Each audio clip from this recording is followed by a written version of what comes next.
para el pueblo del Señor.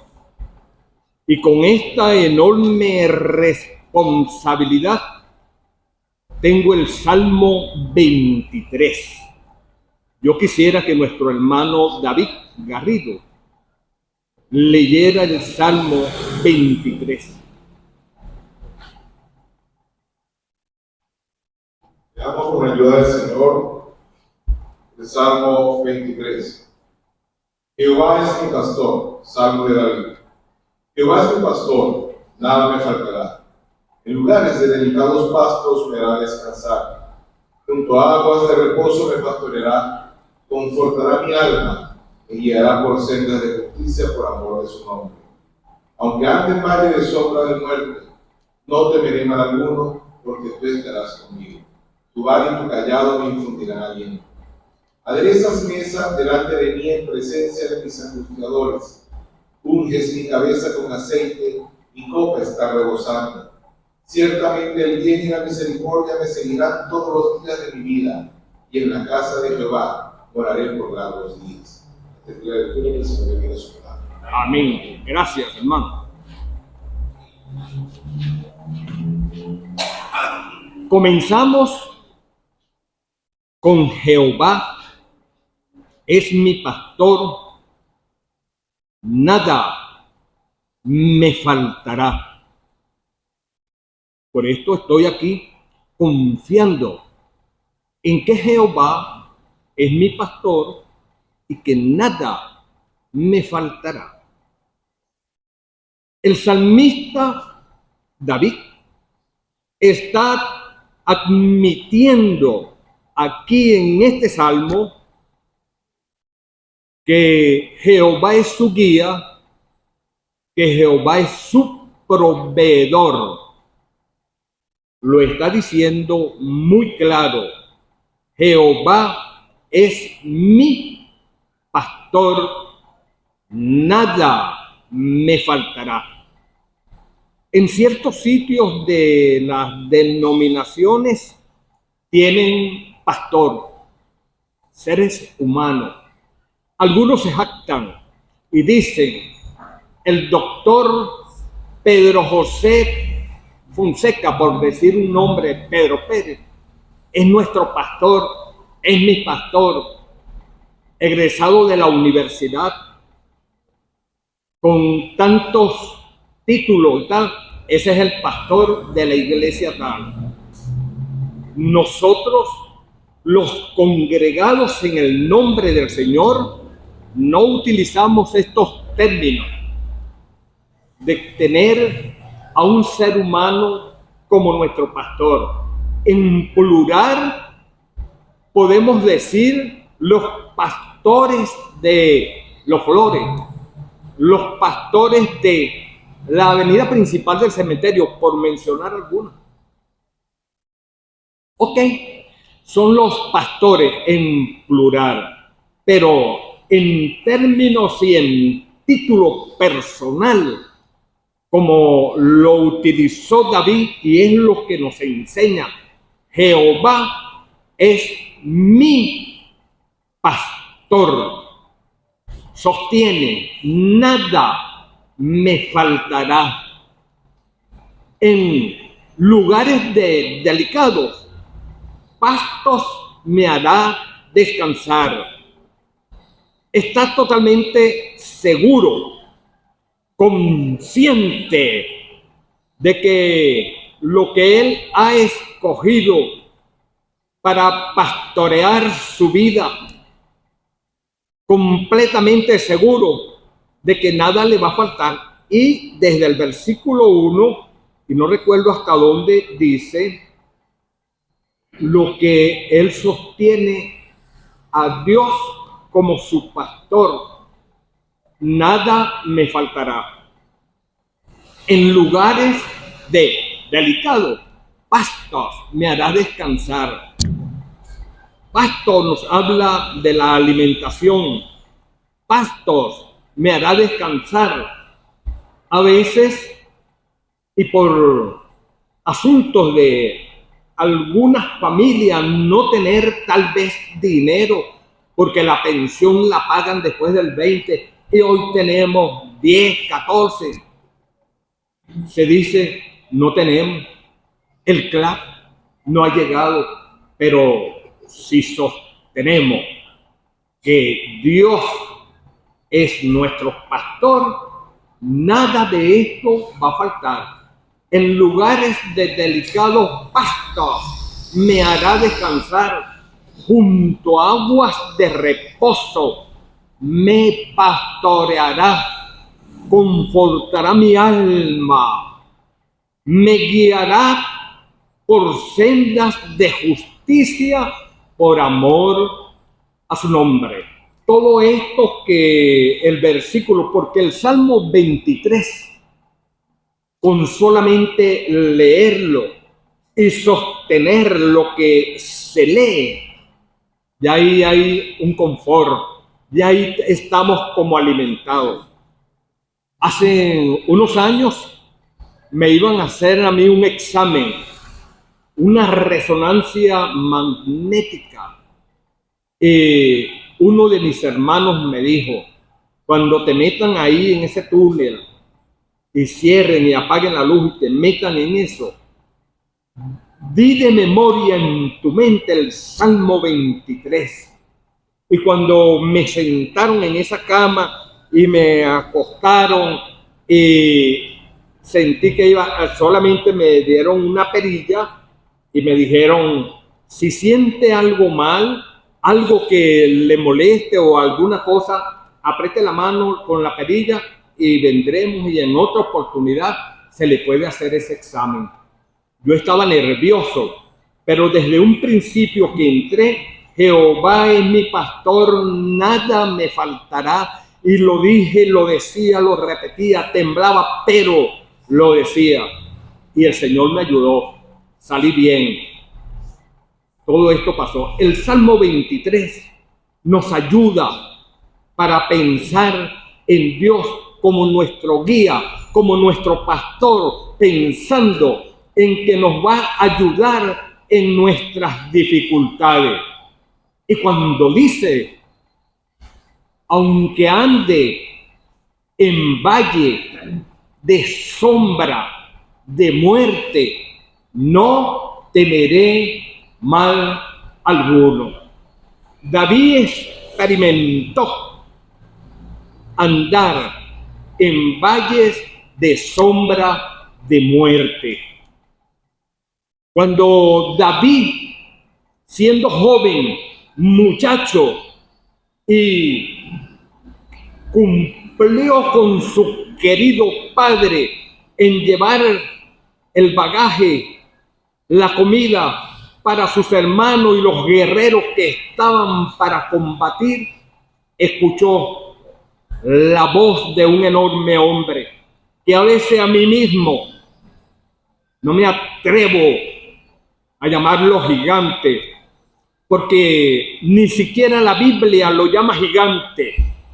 Ese enorme hombre ofendía a los escuadrones de Jehová y David lo escuchó. Cuando David se iba a enfrentar a ese enorme hombre, David veía el armamento que ese hombre tenía: casco, jabalina, lanza, escudo, pectorales, rodillera, toda aquella protección que ese incircunciso, ese filisteo traía. Y cuando ese filisteo vio a David, lo menospreció y dijo: ya voy a echar tu carne a las aves del cielo.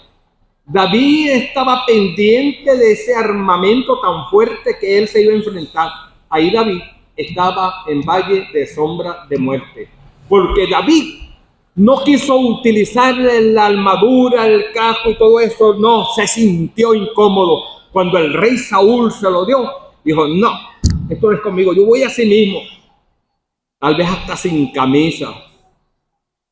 La oración de David fue la que hizo todo, la oración, porque le dijo a ese enorme hombre: tú vienes a mí con jabalina, con casco, con protector, tú vienes a mí con tu pechera, tú vienes a mí con todos tus armamentos. Yo voy a ti en el nombre de Jehová. Esa oración, a mí siempre me fascinó esa oración. Yo voy a ti en el nombre de Jehová de los ejércitos, a quien tú, filisteo, has provocado. Voy a ti. Y con una piedra, ahí sí, con una piedra que buscó por allá por el arroyo, giró y lanzó. Y ese enorme hombre cayó. Y con el propio armamento que él traía, David corrió. Me imagino a David corriendo, agarrándolo por los pelos, y le quitó la cabeza a ese estorbo, a ese oprobio que molestaba a los ejércitos o al ejército de Jehová. Nosotros podemos tener cerca de aquí un oprobio que nos molesta, con humo, con música. Hermano, oremos al Señor, que la oración es la herramienta más fuerte, más eficaz que un cristiano puede tener, la oración. Entonces dice más abajo el Salmo, vamos a memorizarlo. Aunque ande en valle de sombra de muerte, no temeré mal alguno, porque tú estarás conmigo. Tu vara y tu cayado me infundirán aliento. La vara y el cayado es una sola herramienta. Y cuando las ovejas ven eso, porque la vara tiene como especie de una curva como un bastón, y por ahí las agarra por las piernas, por ahí las agarra, y las ovejas saben que el pastor, que esa es la herramienta del pastor para salvarla, para traerla. Entonces tu vara y tu cayado me infundirán aliento. Y sigue David diciendo: aderezas mesa delante de mí en presencia de mis angustiadores. Cuando yo leo eso ahí, aderezas mesas delante de mí en presencia de mis angustiadores.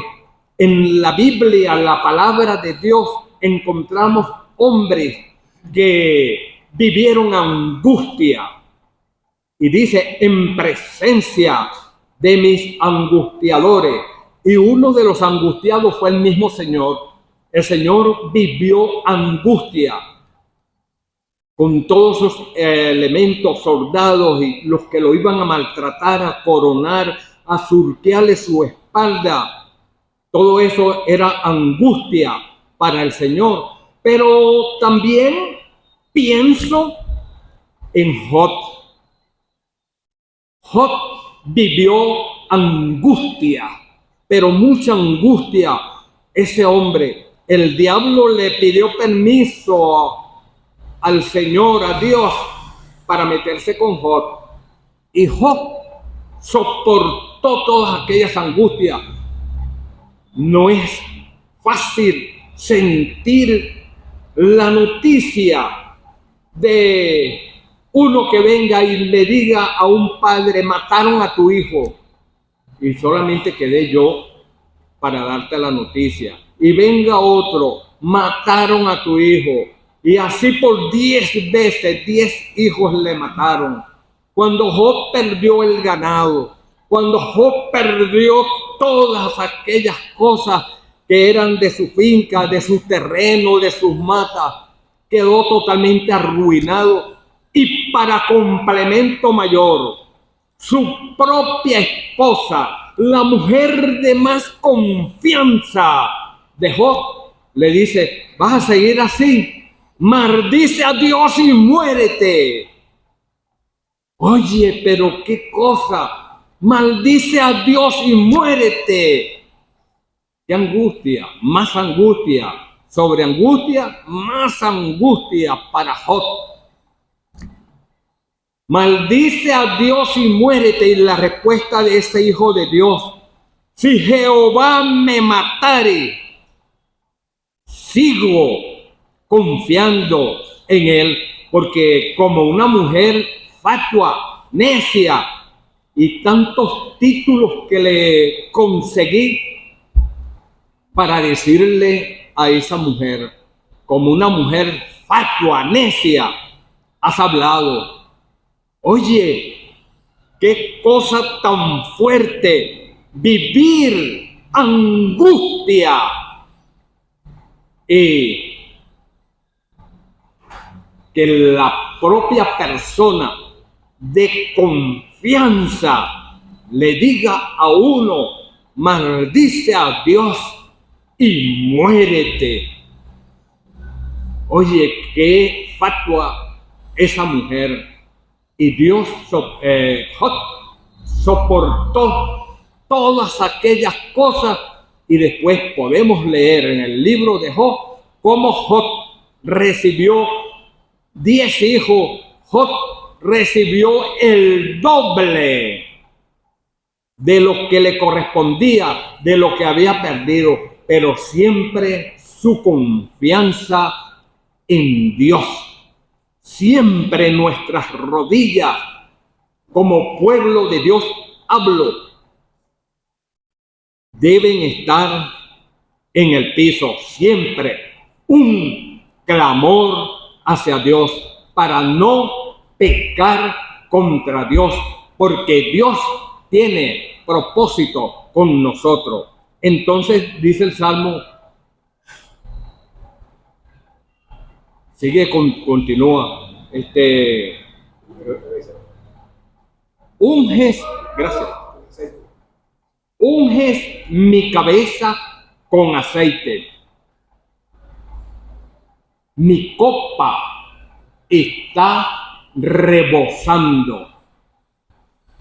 Era de las características del pastor siempre tener aceite para ungir las cabezas de las ovejas, para evitar que vinieran los mosquitos, las moscas, los insectos y todas aquellas malarias que existían.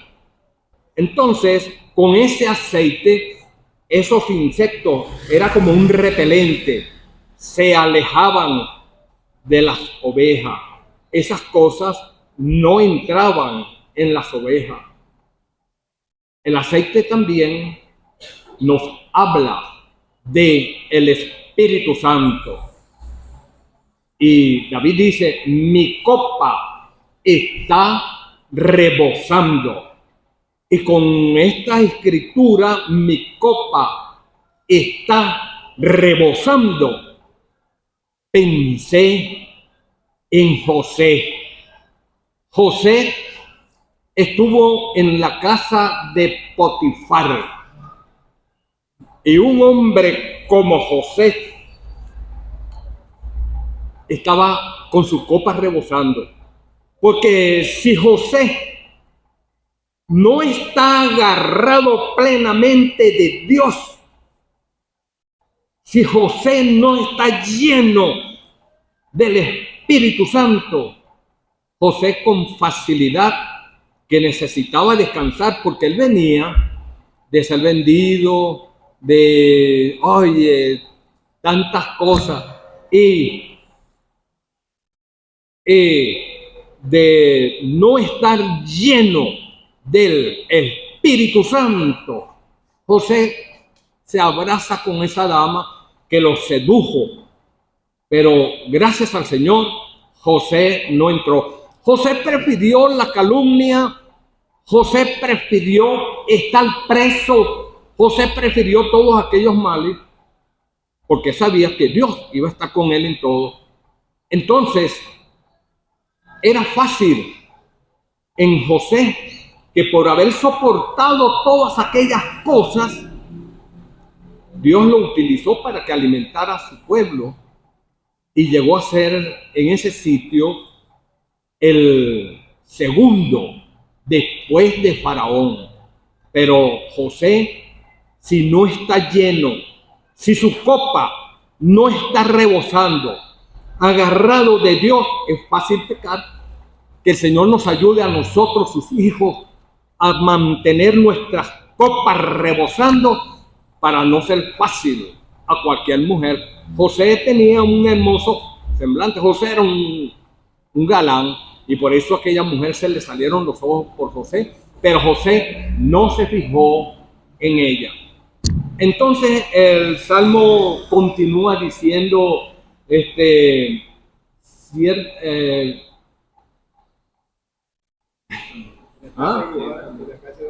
ciertamente,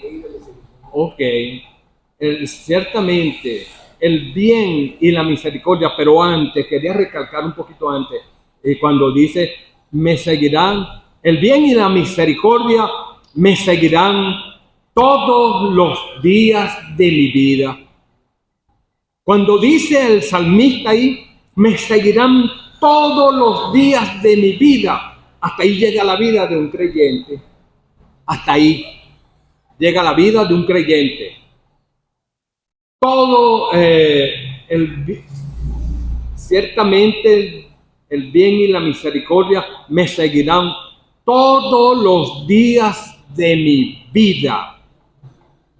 Bien y misericordia que vive un creyente delante de Dios, cuando Dios es el que lo surte, el que le da, ahí está el bien y la misericordia.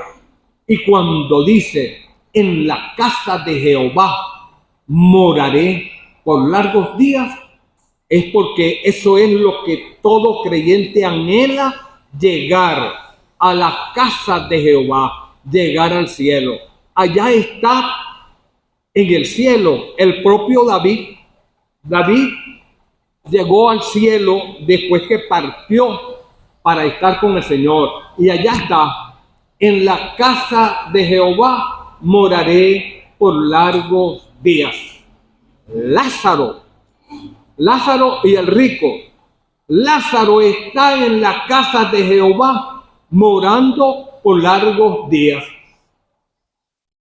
Desafortunadamente, el rico no piensa igual.